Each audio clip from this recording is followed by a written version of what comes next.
Now we're going to see the second rarest draft of the Constitution in American history, also written by James Wilson. This was written on August 3rd, 1787, after a 10-day break from the July 24th draft by Wilson. It came out of what was called the Committee of Detailed, which was a geographically diverse group that was assembling different resolutions. And it's, again, just amazing to read Wilson's beautiful handwriting, but also to see how dramatically the Constitution is evolving.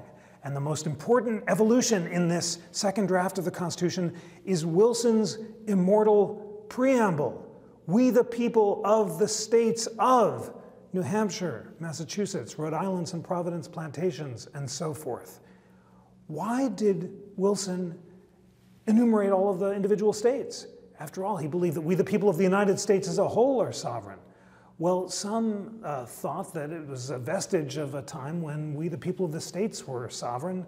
Others that they just wanted to signal how many states were actually ratifying. And we'll see, of course, in the final draft that that language about the individual states is left out, and we become we the people of the United States.